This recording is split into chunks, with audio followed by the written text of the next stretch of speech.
مولاي صل وسلم دائما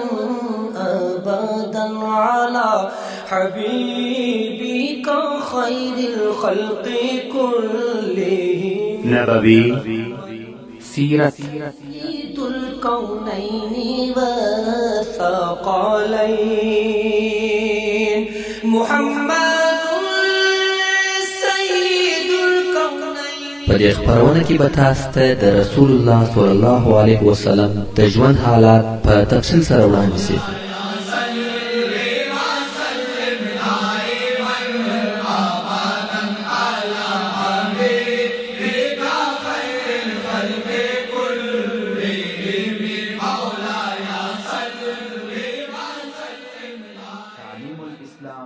أعوذ بالله من الشيطان الرجيم بسم الله الرحمن الرحيم إن الحمد لله نحمده ونستعينه ونستغفره ونعوذ بالله من شرور أنفسنا ومن سيئات أعمالنا من يهده الله فلا مضل له ومن يضلل فلن تجد له وليا مرشدا اللهم أرنا الحق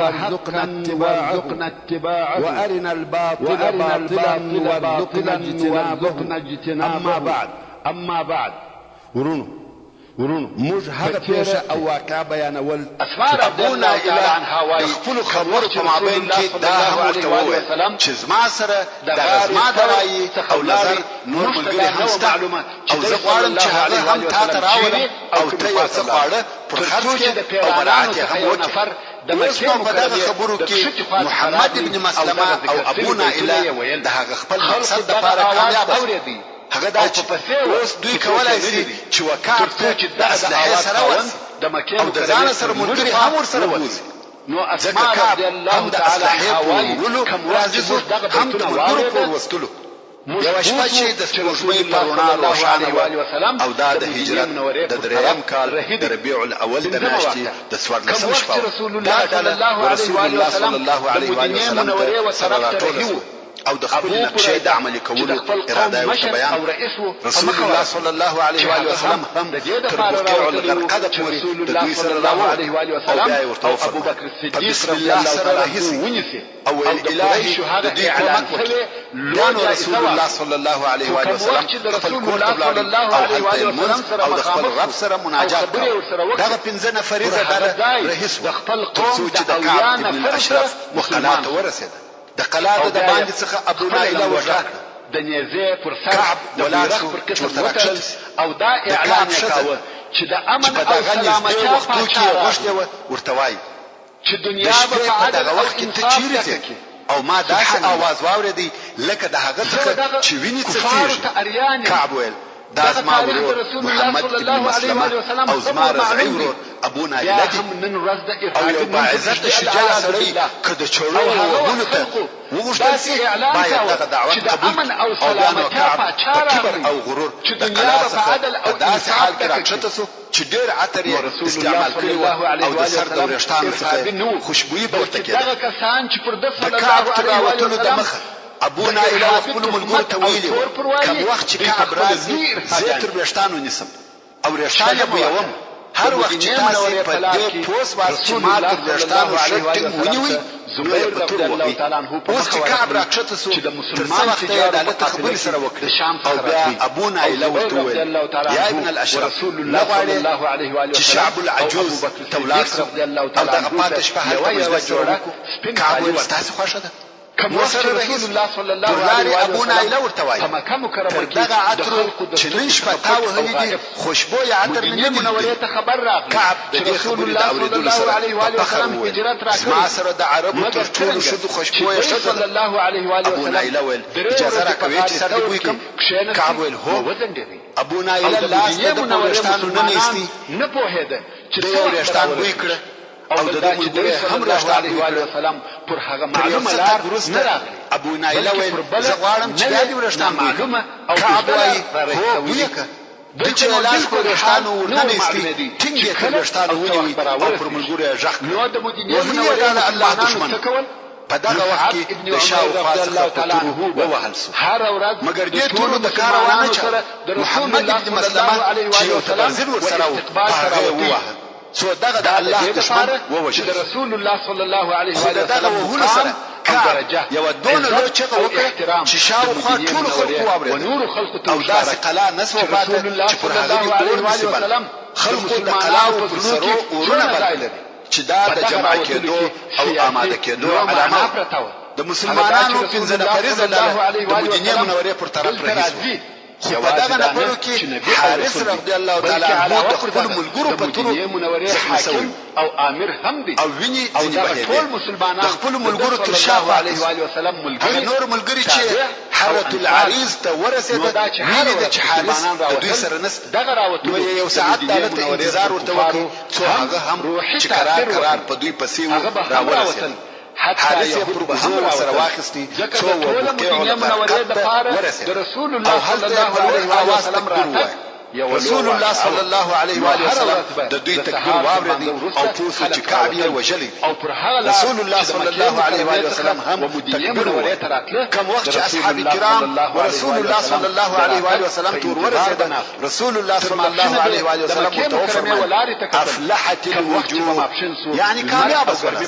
دوی ویل ووجهك يا رسول الله او دغه طاغي سره د رسول الله صلی الله علیه و آله وسلم په مخ کې پرځکه ورغورځو رسول الله صلی الله علیه و آله وسلم د الله عز وجل حمد او د حارث پر زخم ورته هغه زخم ځای جوړ شو او بیا یې هیڅ کله الله علیه و آله وسلم کوم وخت چې يهود د طاغي کعب ابن الاشرف وجو معلومه وي چې د دوی په عنادي او حسدي زړو کې نور هم ډېر او په دې پوسو هر هغه چې عمل خرابوي په خلکو کې تشویشونه پیدا کوي د خپل وعدو او عهدو احترام نه کوي کنه صحت فائدہ ورته ونه کړ نو رسول الله صلی الله علیه و آله وسلم هغه په مقابل کې د قوت د استعمالولو څخه هیڅ دریغ نه کوي او بیا مدینه منوره د خپل یاغي او طاغي مشر په وجلو هیڅ هم ونه وي بلکې نور هم آرام سو او پر خپل عهدو د وفا کولو رسول الله صلی الله علیه و آله وسلم افعی ماران په تلوار په خپل غارونه نه وتل چې په هغه کې خپل ځانونه پټ کړي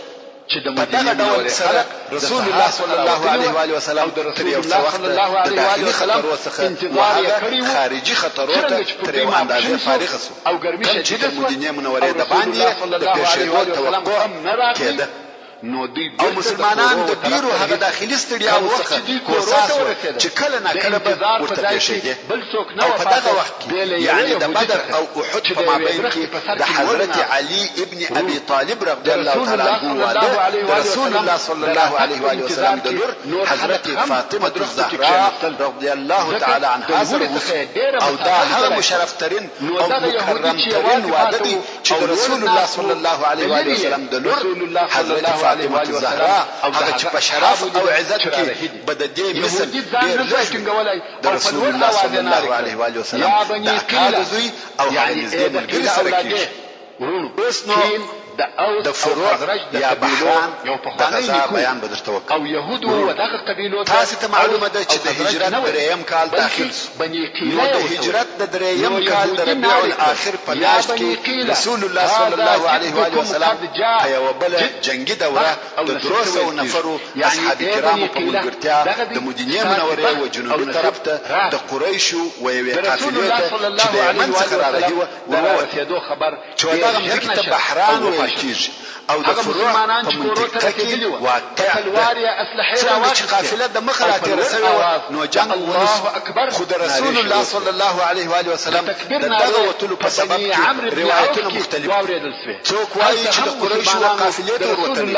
او څوک وایي چې رسول الله صلی الله علیه و آله وسلم ته خبر ورسېدی چې بني سلیم د مسلمانانو د جنگ لپاره سره جمع شوي نو رسول الله صلی الله علیه و آله وسلم د هغو تر حملې د مخ وروت بني سلیم چې د رسول الله صلی الله علیه و آله وسلم ورته خبر سره وپاشل سو او لاړ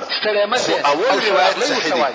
ځکه د بني سلیم کورونه د فروع په طرف ته نه دي بلکې بني سلیم په نجد کې پراته دا قول پر نازل سو چې د سورۃ التحریم زید ابن حارثه رضی الله تعالی عنه سریه یاتلو دا سریه هغه آخرنی او کامیابترینه واقعه ده چې د هجرت د دریم کال د جمادی الاخر په میاشت کې د احد تر غزا د مخه پیښ شو.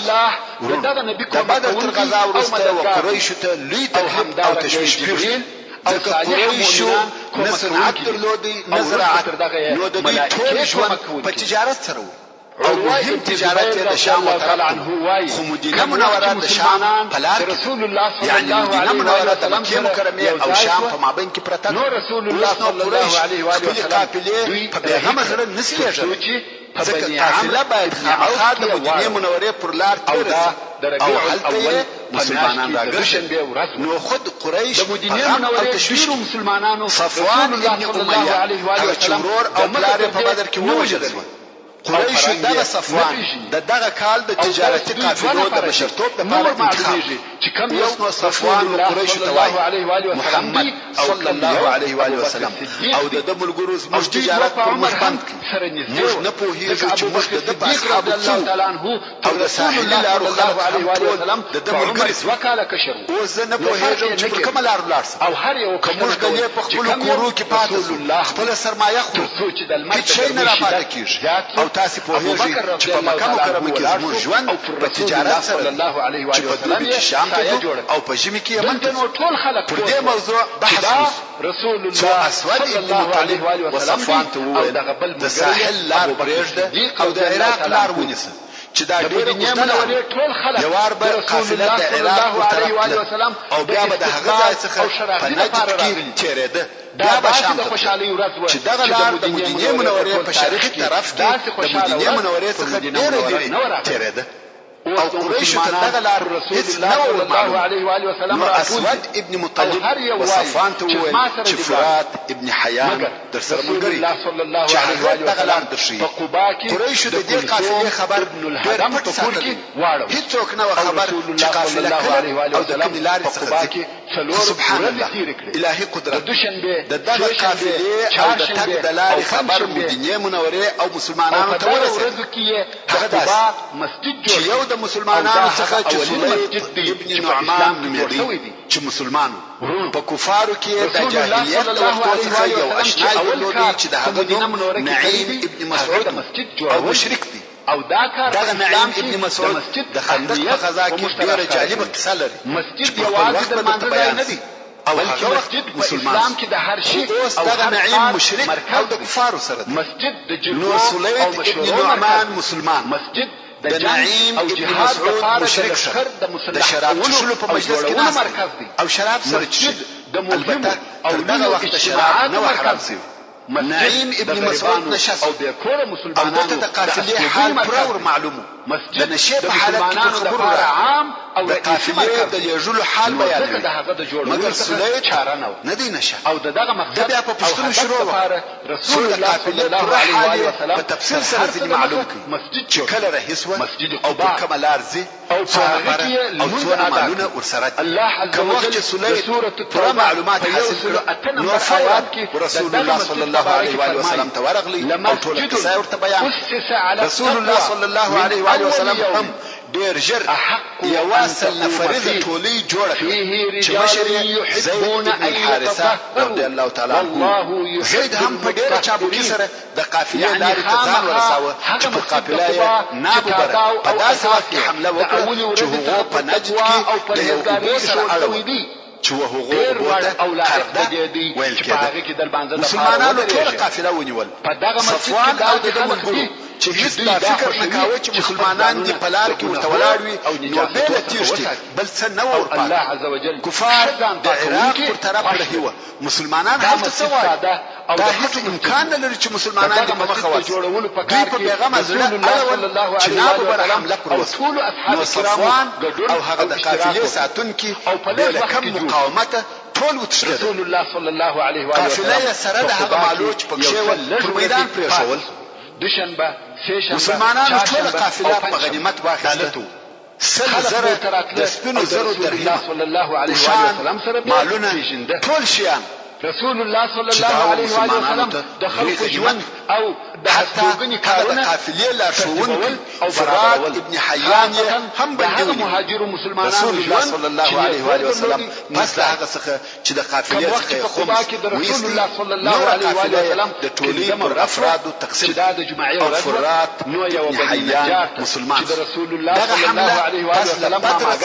ما قریش ته یو بل غم د مصلحه او تر سره نور هم تشویش او پریشانی زیات صلی الله علیه و آله وسلم د قریش او مختبری لري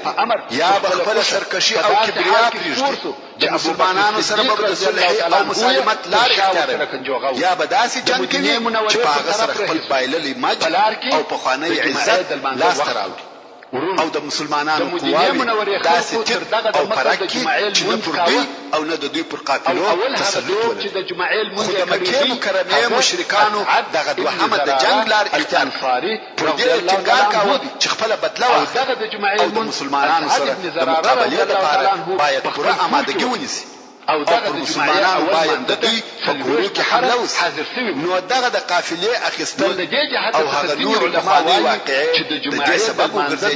چې د احد غزا په وجود راوړي تر څلويشتو کم نه وي د احد مګر دا غزا نه دي یا د ونی استکونکي جنگ د پاره د قریشو آمادګي پس له هغه څخه چې قریشو د بدر په غزا کې شرمونکي شکست وخوړي مشران او سرداران یې ووژل نو قریش د قهر څخه سره عیش او په زړه کې د انتقام او بدلی اخیستلو اور بل حتی قریش د بدر پر وژل شوو کسانو مشران منع کړ رسول الله صلی الله علیه و آله وسلم د پاره پر فدیه ورکول هم تلوار مکړ دا د دې لپاره چې مسلمانانو ته د دوی د درد او غم اندازه نشي معلوم نو د بدر تر جنگ وروسته قریش پر دې اتفاق وکړي چې د مسلمانانو پر ضد یو عمومي داسې جنگ جوړوي چې د دوی زخم ورجوړي او د دوی د انتقام تنده ورماته کی نو رسول الله صلی الله علیه و آله د تیاری او آمادګۍ په نیولو شروع وکړ او د جمعې قریش په مشرانو کې عکرمه ابن ابي جهل صفوان ابن امیه ابو سفیان ابن حرب عبد الله ابن ابي ربيعه هغه کسانو چې د جنگ کولو لپاره په ډېر شوق او حماس او دغه جنگ د کامیاب کولو لپاره هغه اول کار چې دوی وکړ هغه داو کومه قافله چې ابو سفیان د مسلمانانو د حملې څخه خلاص کړ او د بدر د جنگ سبب وګرځید د مشرکانو مشرانو هغه قافله د ځان سره وساتل او د هغې و مالکانو یا هغو کسانو ته چې په دغه قافله کې حصه درلوده یا معشر قریش محمد صلی الله علیه و آله وسلم ستاسې سره ظلم وکړي ستاسې سرداران او مشران یې ووژل په دغه مال سره د جنگ لپاره زموږ کومک وکړي شاید چې موږ خپل انتقام او بدله واخلو هغو هم دا قبوله کړه او دغه قافله چې زر په تاریخ شوه او د سرو زرو او 50,000 دیناره یې د مالو قیمت وو دا ټول تر الله علیه و سلم کښې مدینه منوره ته عز وجل د سورۃ الانفال په 14 نمبر آیات کې فرمایي ان الذين كفروا ينفقون أموالهم ليصدوا عن سبيل الله فسينفقونها ثم تكون عليهم حسرة ثم يغلبون يعني بشك هذا كسان كافران خپل مالونه د دې لپاره مصرفوي چې خلق د الله جل جلاله د دین او لار څخه منع شرط چې دوی به دغه مالونه د دغه مقصد لپاره مصرف کړي خدا مصرفول به د دوی د لپاره یو حسرت او پښیمانی وي ځکه مالونه به مصرف شي او مقصد به په حاصل نشي او بیا په اخر کې هم دوی مغلوب شي پس له هغه څخه چې دغه تجارتي مالونه یې د راتلونکي جنگ د لپاره تخصیص کړ نور هم د خدای او حسب موضوع شروع شو او خلقهم پورا مالی کومک وکړي دا مالی او مادي حالت چې ډېر شمخ ته ولاړ بیا نو قریشو د شاوخوا په ټولو قبایلو کې لکه د احابیش قبیله کنانه او اهل تهامه نجد او غطفان کې اعلان وکړ هر څوک چې زموږ په ملګرتیا د مسلمانانو سره په جنگ کې حصه اخلي هغه کولای شي چې راسي یوازې دا نه چې اعلان وکړي بلکې په خپل ابو سفیان او غطفان ته ورغلی هغه غطفان چې رسول الله صلی الله علیه و آله وسلم حمله پر کړې او موږ یې لږ د مخه بیان درته وکړو غطفان هم نفر ورکړ چې په دې جنگ کې د ابو سفیان کومک وکړي او بیا ابو سفیان د حبشانو قبیله ته ورغلی هغه هم د نفرو کومک ورسره وکړ. ابو سفیان د هر چا څخه کومک غواړي او د هر ځای څخه نفر راټولوي. حتی صفوان ابن امیه هغه ابو عزه شاعر کوم چې د بدر په جنگ کې مسلمانانو بندي ونیوي او بیا رسول الله صلی الله علیه و آله وسلم بیا له فدیه په دې شرط الکه چې بیا به د مسلمانانو پر ضد نه جنگیږي او ده هم دغه وعده وکړه. نو صفوان دغه ابو عزه په دې راضي کوي چې پر قبیلو ګرځه او په خپل اشعار سره خلق د مسلمانانو پر ضد پاروه. او صفوان دا وعده ورسره وکړه کته د جنگ څخه ژوندۍ راغلی دونه مال به درکم چې په یو مار به دې غني کم او که ووژل سوې ستا د لوڼو نفقه د همیش دپاره پر ما ده. ابو عزه هم دغه سودا قبوله کړه. قبیله پر قبیله ګرځېدی او په خپلو اشعارو سره یې خلق د مسلمانانو وجنګ ته تشویقول. همدارنګه قریشي یو بل شاعر هم د دغه وظیفې دپاره انتخاب کړي چې هغه مسافع ابن عبد مناف الجمحي و. په خپله ابو سفیان پس له هغه څخه چې د سویق د غزا څخه په خالي لاس راغلی په عوض د دې چې مسلمانانو ته ضرر او تاوان ورسوي د خپل ډېر غذایي مواد پر لارې وغورځول. او بیا تر هغه وروسته چې د زید ابن حارثه رضی الله تعالی عنه د ټولۍ په سبب و قریشو ته هغه مالي تاوان ورسېدی چې د دوی د اقتصاد ملا یې ورماته کړه. په دې کارو ابو سفیان او د قریشو نورو مشرانو ته دونه غم او تشویش پیښ و چې اندازه یې نشي بیانېدلی. نو ځکه قریشو د داسې جنګ دپاره چې د دوی او مسلمانانو په مابین کې فیصله کوونکی وي په ډېر تلوار او جدیت سره آمادګي نیول او ژر ژر په تلوار سره خپل کارونه مخته بیایي. اوس چې د بدر د غزا پوره یو کال تېر سو په دغه موده کې قریشو وکولی سوای چې خپل لښکر او اسلحه تیار او آماده کړي. قریشو د 3000 جنگي نفرو لښکر جوړ چې دا په خپله قریش د دوی حلیف قبیلې احابیش او نور قریشو ته ډېر لوی لښکر راټول سو. یو کال د مخه په بدر کې د کفارو شمېر 1000 نفره و او اوس 3000 نفره سو چې دا د خلقو پر راټولولو او جمع کولو د ابو سفیان قدرت ښکاره کوي. او د قریشو مشرانو په دې جنگ کې ښځې هم ورسره رهي کړې ځکه د دوی په فکر دا کار په جنگ کې د خلقو د ثابته پاتې کېدو سبب ګرځي. او د دغه ښځو شمېر 15 تنې و. د دې لښکر د نقلولو حیوانات 3000 اوښان او 200 د اسانو سپاره ورسره وه. د ساتنې اسلحه یې 200 زغرې وې. د لښکر عمومي قومندان ابو سفیان ابن حرب دی. د اسانو د سپرو قومندان خالد ابن ولید دی او د معاون عکرمه ابن ابي جهل چې دغه دواړه په هغه وختو کې د خپل پلرو مشهوره یعنی په شرک چې د مدینه منورې مسلمانانو دغه لوی او مسلح لښکر صلی الله علیه و آله وسلم ټول تیاری استقبال کې د مدینه منورې پر طرف ټول مسلمانان ډېر خوشاله انتقام اوس چې رسول الله صلی الله علیه و آله وسلم په زړه کې مدینه منورې ته داخل شو ورونه په هر کلی چې راسي د دوی د حسد د ګل مشرانو د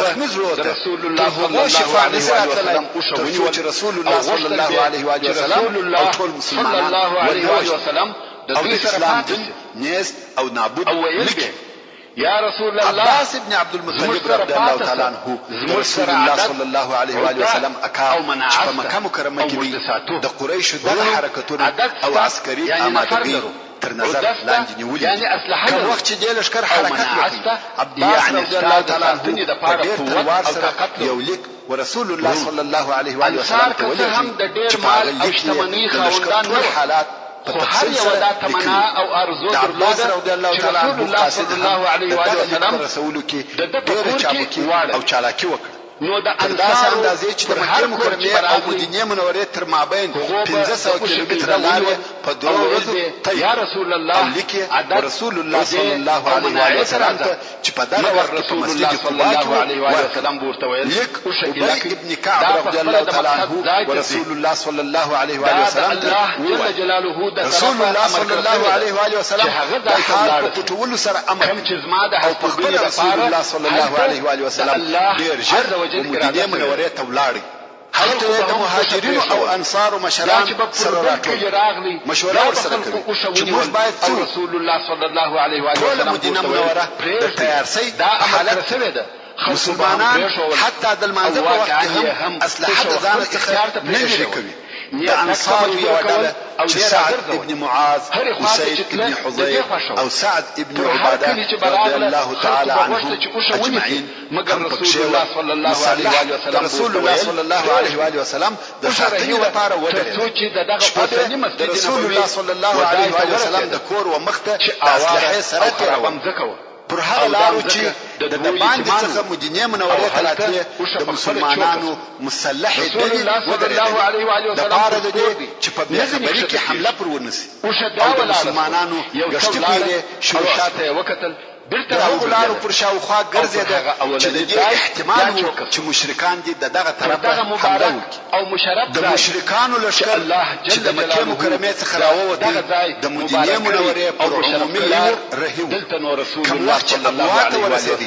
دلته هند بنت عتبه چې د ابو سفیان ښځه وه او قوم ته دا مشوره ورکړه چې د رسول الله صلی الله علیه و آله وسلم د مور قبر وشي او دا د قبر څخه راوباسي. خو د لښکر مشرانو دا مشوره رد کړه او د دې کار د عواقبو څخه وبېرېد. ویل که دا کار شروع سو په نتیجه کې موږ تاوانیان کېږو. لښکر بیا هم د مدینې منورې پر لار رهي شو و مدینې منورې ته نږدې سو. دلته د لارې وراسته طرف ته واوښته. تر څو چې د احد غره نږدې په یوه ځای کې واړول چې عینین ورته ویل کېږي. د کفارو لښکر پر دغه ځای د جمعې په ورځ چې د هجرت د درېیم کال د شوال د میاشتې شپږمه ورځ وه واړول. د مدینې منورې استخبارات د مشرکانو د لښکر خبرونه او حالات پرلپسې رسول الله صلی الله علیه و آله وسلم ته راوړل تر څو چې دغه آخري خبر چې د کفارو د لښکر د اړولو حالات وه هم رسول الله صلی الله علیه و آله وسلم ته ورسېد. دلته نو رسول الله صلی الله علیه و آله وسلم یو مشورتي عسکري مجلس جوړ چې په هغې کې د موقف د اختیارولو دپاره رأی او نظریې بیان خو رسول الله صلی الله علیه و آله وسلم دغه مجلس په هغه خوب خبر کوي چې د علیه الصلاة والسلام لیدلی. رسول الله صلی الله علیه و آله وسلم وفرمایل ما خوب ولید او خیر مې ولیدی. ومې لیدل چې یوه غوا حلالېږي او زما د تورې په څنډه کې مې یو مات ځای ولید لکه هغه غاښ چې وتلی وي او ومې لیده چې ما خپل لاس په یوه قوي زغره نه ایستی. اصحاب کرام یا رسول الله د دغه خوب ترجمه دې څنګه وکړه؟ رسول الله صلی الله علیه و آله وسلم وفرمایل د غوا حلالېدل زما په اصحابو کې مرګ او وژنه ده. دا چې زما د تورې غاښ وتلی وي زما د اهل بیت څخه یو نفر وژل کېږي او زغره مدینه منوره ده. په مدینه منوره کې زما رایه او فکر دا دی چې د مدینې منورې څخه به نه وځو. که مشرکان پر دغه خپل ځای پاتې په ډېر بد ځای کې او که مدینې منورې ته را داخل سوه مسلمانان به د مدینې د کوڅو په خولو کې جنګ ورسره کوي او ښځې به د کورو د بامو څخه جنګ ورسره کوي. دا زما رایه او دغه الله ابن ابي ابن سلول رئیس المنافقین چې و دې مجلس ته د خزرج د قبیلې د یوه زعیم په صفت سره راغلی. هغه د رسول الله صلی الله علیه و آله وسلم د دغه رایې سره موافق سو. خو دا معلومه خبره ده چې د ده موافقت په دې سبب نه و چې دغه رایه د عسکري نظره صحیح رایه ده بلکې د دغه مسجد دپاره د اصلي مقصد دا و چې دوی له دې څخه چې څوک د ده په منافقت پوه سي دی د جنګ څخه خلاص سي. نو د الله جل جلاله دا اراده وه چې دی او د ده ملګري د اول وار دپاره د مسلمانانو په حضور کې رسوا او شرمنده او د دوی څخه هغه پرده ایسته کړي چې دوی په هغه سره کفر او نفاق پټاوه او مسلمانان د ډیرې سختۍ په حالت کې هغه افعی ماران وپېژني یا هغه شاماران وپېژني چې د دوی په ویلتونو او کالو کې ګرځېده. دا نه ده مناسبه رسول الله صلی الله علیه و آله وسلم د رای تر اوریدلو وروسته اصحاب کرام رسول الله صلی الله علیه و آله وسلم وړاندې کول شروع یا ابا ایوب اصحاب کرام کې اسلامي احساسات ماریدلي او ځینې یې هغه کسان وو چې د بدر په ورځ د رسول الله صلی الله علیه و آله وسلم سره نه ووتل ابو ایوب رضی الله عنه ورسول الله صلی الله علیه و آله وسلم ته د وتلو مشوره ورکړه او د وتلو د پاره ورسول الله صلی الله علیه و آله وسلم ته زاري هم کول د اول ورځ څخه حتی یو یا رسول الله موږ د دې ورځې تمنا درلود موږ د دې او د الله عز وجل څخه مو آباد او الله جل جلاله دغه ورځ مشتراوس نمبر آیات کې فرمایي زموږ و دشمنانو ته وباسه چې دوی ونه وایي چې موږ د دوی څخه وبېرېږو فيها دغه خلق په جمله کې انس ابن نضر رضی الله تعالی عنه او دغه ځکه کې دغه انس په بدر ته نو حاضر شو ځکه د خیال نو چې جنگ کیږي بلکې د ګمان د قافلې مګر کوم وخت چې هغه جنگ کیږي او هغه پای ته ورسېد او فوري شروع او نو پکې حاضر او د مسجد د جوړولو په وخت کې صحابه کرام هغه وخت د رسول الله صلی الله علیه و سلم په حضور یو خبره وکړه اللهم لا عيش الا رسول الله صلی الله علیه و وسلم پکې حاضر او زنه مرتهجره فوالله رسول الله صلی الله علیه و سلم رسول الله صلی الله علیه و سلم د قریش سره جنگ هغه کار چې زه کوم د دوی سره جل جلاله به وویني مګر دا نه چې تاسو وویني بلکې هغه کار چې زه کوم الله جل جلاله به وویني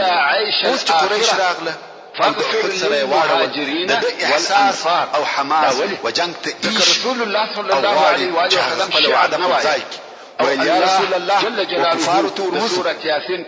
دغه متحمسين وما علمناه الشعر وما ينبغي له رسول الله صلى الله عليه وسلم وقرآن مبين جوهر يعني محمد صلى الله عليه وسلم تمر ورسول الله صلى الله عليه وسلم تقول قسمني په هغه ذات نو کوم وخت چې رسول الله صلى الله عليه وسلم غوبه خواړه و شعر وای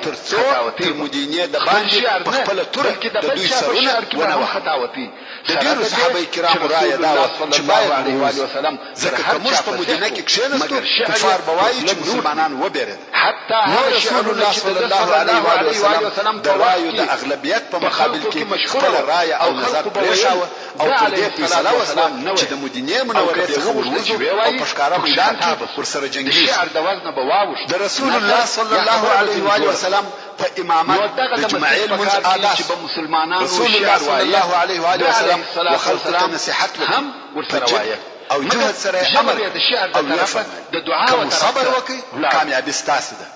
او خلق یې امر کړ چې رسول الله صلی الله علیه وسلم تیار او آماده خلق په دې امر سره ډېر خوشاله شو دا د رسول الله صلی الله علیه وسلم په امامت د ماجګر موږ عادت په دغه وخت مسلمانانو سره راټول رسول الله صلی الله علیه وسلم کار کوي ابو بکر او عمر رضی الله تعالی عنهما په ملګرتیا خلق به یوه خپل اسلحه را واخیسته دوی زغری عمار ابن یاسر رضی الله تعالی عنه چې د دې څخه دا معلومیږي چې جنگ به ډیر شدید او خطرناک خو یې په سر واغوستي او رسول الله صلی الله علیه وسلم جوړیږي چې سر او غاړه پټ او فعلا وزړول او بیا خلکو ته راووت په دغه وخت کې چې رسول الله صلی الله علیه وسلم دنه په کور کې د اسلحه په اغوستلو او راغستلو مشغول او هلته تر کور د باندې خلق د صلی الله علیه وسلم دراوتلو په انتظار ولاړ او په دغه باره کې خبرې سره کولې چې موږ ولې رسول الله صلی الله علیه وسلم ووتلو ته مجبور چې د هغې جملې څخه سعد ابن معاذ او اسید ابن حضير رضی الله تعالی عنهما چې خلکو ته ویل رسول الله صلی الله علیه وسلم د وتلو اراده نه درلوده او موږ ووتلو ته مجبور کړو دا موږ کار ونه کړو موږ باید داسې نه وای کړی ابو ایوب او د شیمان او وای خبره ورسول الله صلی الله علیه وسلم ته پرېږده کوم وخت چې رسول الله صلی الله علیه وسلم د کور راووتی دوی ورته وویل یا رسول الله موږ دا حق نه درلودی چې ستا مخالفت وکړو څنګه چې ستا خوښه وي هغسې وکړه که دې دا خوښه وي چې په مدینه کې پاته شو پاته به احترام ستا د رایې څخه مخالفت په سبب تکلیف ورکړ دلته په خلکو کې شک او تردد پیدا شو چې ووځو که نه ووځو مګر په داسې حالاتو کې شک او تردد نه دی پکار د خلکو په جواب کې رسول الله صلی الله علیه و آله وسلم هغه خپل مشهور قول ووایه رسول الله صلی الله علیه و آله وسلم وفرمایل یو نبی لره دا نشای چې د جنگ لباس واغوندي او بیا یې بیرته وکاږي تر څو چې الله جل جلاله او د ده د دشمنانو تر مابین فیصله نه وي کړې خبره فیصله شوه نور د شک او تردد نه دی پکار کوم وخت چې انسان دی یوه شي قصد او عزم وکړي نور نو پر الله جل جلاله توکل کوي او په هغه کار شروع کوي الله عز وجل د سورة آل عمران په 159 نمبر آیات کې فرمایي فإذا عزمت فتوکل علی الله یعنی کوم وخت چې د یو کار د عملي کولو ټینګه اراده وکړي نو پر الله جل جلاله توکل وکړي او هغه کار شروع وکړي دا د دې غوښتنه قبول رسول الله صلی الله علیه و وسلم خپل لشکر ودرو ټولې ته وویل اول ټولې د مهاجرینو او رسول الله صلی الله علیه و مصعب ابن عمیر رضی الله تعالی عنه ته محمد ټولې د اوس د قبیله د انصارو چې بیرابیه او اسید علیه السلام رضی الله تعالی عنه ته درېمه ټولې د خزرج د قبیله د انصارو چې بیرابیه او حباب رضی الله تعالی عنه ته د مسلمانانو د لشکر شمیر ټول زر نفر چې په ټول لشکر یې سل زغري درلودې د لاس وهلو په دې لشکر کې عبد الله ابن ابي ابن سلول د منافقانو رئیس او د دله هم ورسره دي ځکه پاتسي هغه د دوی باطني خود او منافقت ښکاره کوي او خلک وایي چې بغیرت یعنی خللو اثر او لشکر سره ملګری دي مګر نه جنگ مقصد دی او نه د جنگ لپاره وفاله چې بلکې نور د نفاق مقصدونه لري چې لږ وروسته برکت لپاره رسول الله صلی الله علیه و آله وسلم دغه زر نفري لشکر رسول الله صلی الله علیه و آله وسلم وفرمایل او په مدینه منوره کې د پات خلکو د منزو د امامت لپاره عبد الله ابن مکتوم رضی الله تعالی عنه مناجات کوم کوم وخت چې لشکر تر ثنیه الوداع ابو ایوب وایي یو ټولي چې د لشکر څخه جلا او په اسلحه شو مجهز الله علیه و آله وسلم وکړ چې دا څوک دي ورته وویل چې دا یهود او د خزرج خلفاء دي وایي چې د مشرکانو پر ضد په جنگ کې حصہ طالب رضی الله تعالی عنه صلی الله علیه و آله وسلم ایا مسلمانان سوي د رسول لپاره په مکه مکرمه کې صلی الله علیه و آله وسلم دا نکړ قبول چې د اهل الكفر علي بن ابي طالب رضی الله تعالی عنه د رسول الله صلی الله علیه و سلم برته هجرت ورسته کوم وخت چې د مسلمانانو لشکر وهغه ځای ته ورسېدي چې شیخان ورته ویل کېږي رسول الله صلی الله علیه و سلم غواړي چې لشکر تر نظر وباسي په لشکر کې ګوري چې هلته د لږ عمر یو څو هلکان وو د مکې مکرمه په شان رسول الله صلی الله علیه و سلم ته دا معلومه شوه چې دغه هلکان د جنگ کولو طاقت نه لري چې د هغې جملې څخه عبد الله ابن عمر ابن الخطاب اسامه ابن زيد اسيد ابن زهير زيد ابن ثابت زيد ابن ارقم عرابه ابن اوس عمرو بن حزم ابو سعيد الخدري زيد بن الحارثة الأنصاري سعد بن حبة براء بن عازب دغه ټول د لس دولس کلو هلکان دا یو ټول مدینې منورې ته ولېږل ویل تاسې باید په جنګ کې ګډون ونه یو بل هلک چې عمر یې 14 کاله و او نوم یې رافع ابن خدیج صلی الله علیه و سلم هم کوټه زید بن الحارثة یا رسول الله زشکاری ابن محمد متولد قسم ته چې ما بشي نه غواړي هر هدف چې راته وایي زه وشتل رسول الله صلی الله علیه و سلم دته دغه مشاروشتونو په سبب اجازه ته ولېږي یو بل هلک چې صلی الله علیه و سلم او رسول الله صلی الله علیه و سلم ورته وویل مدینه منورې ته لاړ مکه یا رسول الله ودته دې اجازه ورکړه حال دا چې زه کوم دغشتل کنه چې په هغه کې د رسول الله صلی الله علیه و سلم زوجات سره وبازوي لونی تبه ومنه چې څوک خوشتلې کلثوم اسامه ابن زید چې جنگ وکړي او ماته اجازه نه راکوي رسول الله صلی الله علیه و سلم یو زینب رضی الله تعالی عنها دوی هم د رسول الله صلی الله علیه و سلم په حضور غیږ وېسته او رښتیا هم څومره د راوړلو موقع غشتلی برابره نو څومره ته هم د جنگ کولو اجازه ورکړه. په دغه ځای کې چې د احد او د مدینې منورې مابین دی ماښام رسول الله صلی الله علیه و آله وسلم د ماښام او ماخستن منځونه دالت آداب حضرت عثمان او دالت شپه 50 نفر د لشکر د ساتنې لپاره موظف کړ چې د شپې په لشکر پیره کوي د حضرت ابوبکر لشکر رضی الله تعالی عنه دغه 50 نفرې ټولي مشر او قومندان محمد ابن مسلمه الانصاري رضی الله تعالی عنه هغه چې د کعب ابن الاشرف د وجلو د ټولي مشر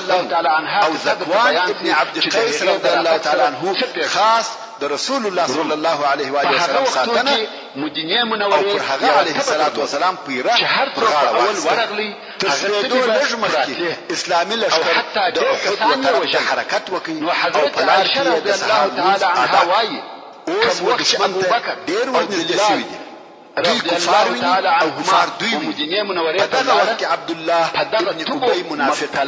او اختص هغه خپل او ځکه د دوی عملي تورغلم غواړي چې د مسلمانانو لشکر سره وپاشي د پردیسي د لشکر درېمه حصه د لشکر څخه جلا کړ نو وايي موږ نه کوو صلی الله علیه و آله وسلم او د چی لپاره او خپل ځانونه خبر کړي او بشکار سره الله صلی الله علیه و آله وسلم رسول الله صلی الله علیه و آله وسلم زما رای پېښو او د نور په نظر عمل وکړي چې د مدینه منورې څخه راووتي نو زه هم جنگ نکوم او د صحت ځای کې هیڅ شک نشته چې د پیمانه کې برکت واچي جلا کېدو سبب دا نو چې رسول الله صلی الله علیه و آله وسلم ګرد نظر نکي عملي تر دغه ځای پورې د رسول الله صلی الله علیه و سلم که هم دغه وای د یوې مرحله بیان د نبوي لشکره سره تر دغه ځای پورې راتلی بلکې د هغه اول او شروع څخه او دغه په مدینه منوره کې پاتې شوی دعوت موده درلس نو دغه منافق د دغه سرکشي څخه اصلي او اساسي مقصد دا و چې په دغه باریک او نازک وخت کې د مسلمانانو په لشکر کې د دشمن په حضور اختلاف او اضطراب اول به هجرت په مقصد چې د لشکر ډېر حصہ د رسول الله صلی الله علیه و آله وسلم څخه جلا هغه وخت یو څه خبري او د هغه پاتو کسانو د معنویات یا روحیات ضعیف شي او دشمن دغه حال په لیدلو سره دلاوره او خوشاله دونه وایم نو به دغه کار رسول الله صلی الله علیه و آله وسلم او د مخلص اصحابو د لپاره یو ختم کوونکی عمل او د دوی تر ختمېدو وروسته بیرته ودرېد او د خرابۍ لپاره د ریاست موقعیت برابر عقیده نو خود منافق عبد الله او د ملګری مال او جاه نفر د مدینه منورې پر طرف رهیس نو ځکه الله مسلمانانو ته وایي پر مسلمانانو دا فرض کړی ده او تاسو هم سره او عقیده د ساتلو چې دغه منافق ټول شیان ټول مقصدو په حاصلولو کې لکه صحابه کرام اندازې کامیاب او دارایی ځکه هلته تجارت نوري ډلې او کسب وکړ چې یوه بني حارثه او د اوس قبیلې څخه او بل بني سلمہ چې د خزرج د قبیلې څخه دا هم د منافقانو د خبرو تر تاثیر لاندې راغله او په سره معنوي قوت سره د دې چې د عقیده صادقه مسلمانان بیا هم رئیس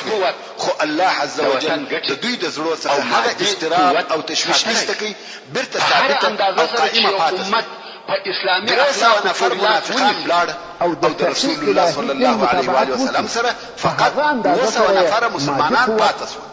الله عز وجل په سورة آل عمران کې د 121 نمبر آیات څخه او په نورو وروستنیو آیاتو کې دغه د احد دغه حالات بیانوي خو څوک د دغه آیاتو په ترجمه تر هغو نسي پوهېدلی چې د احد د غزا معلومات ورته نه وي الله عز وجل فرمایي وإذ غدوت من أهلك تبوئ المؤمنين للقتال والله سميع عليم يعني ايه محمد صلى الله عليه وآله وسلم كم وقت چې ته د ورځې په شروع کې د خپل کور راووتې او د مؤمنانو د پاره د احد د جنگ ځایونه تیارول او الله جل جلاله شاوریدونکي او په ټول حالاتو عالم نور ملتونه او وطنونه به د آل عمران په صورت کې دا اول آیات دی چې د احد غزا بیانوي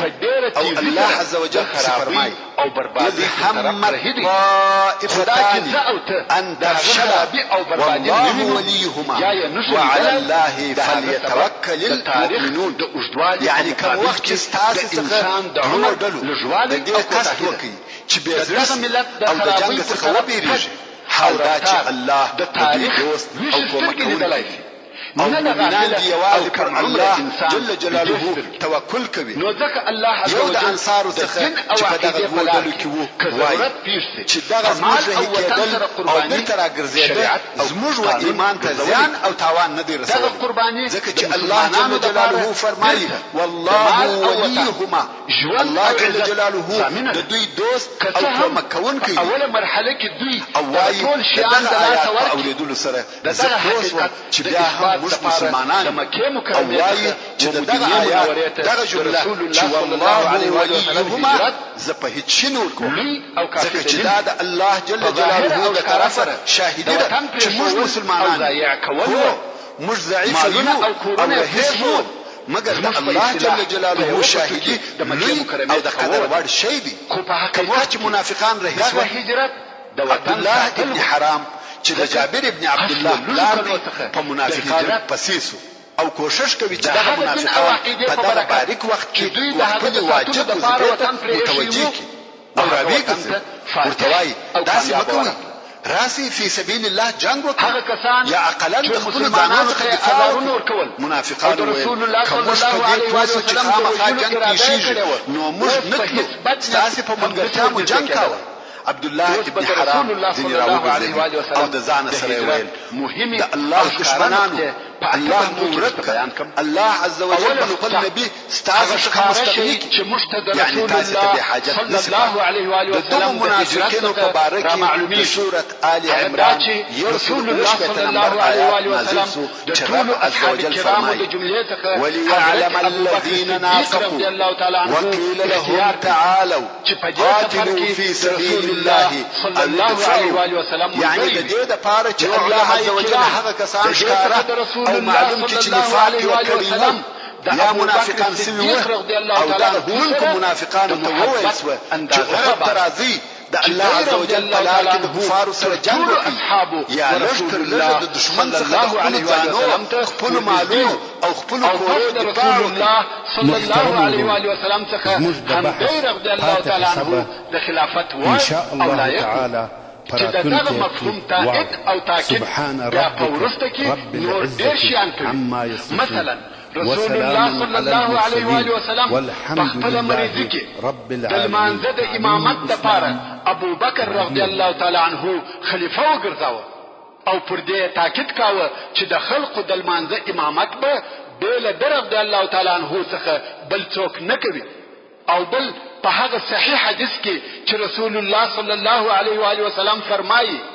کما د ځان د پاره خلیل پیدا کولای نو ابو بکر به د ځان خلیل ګرځولی وای رواه مسلم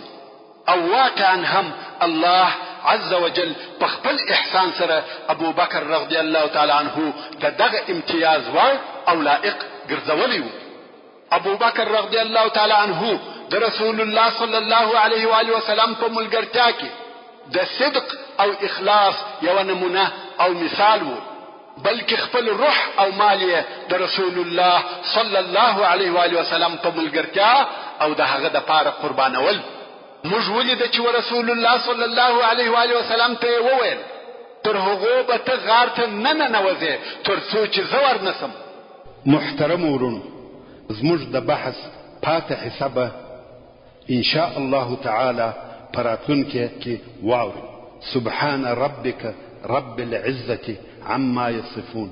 وسلام على المرسلين والحمد لله رب العالمين د اسلام د مبارک دین بشپړ تعلیمات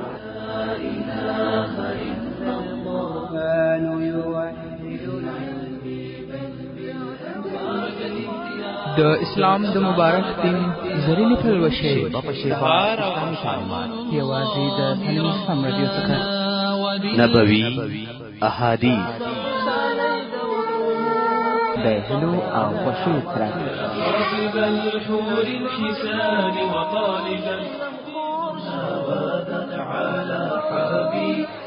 نبوي سیرت حیات الصحابه عالم الاسلام رادیو په کندهار ښار کې لومړنی شخصي اسلامي رادیو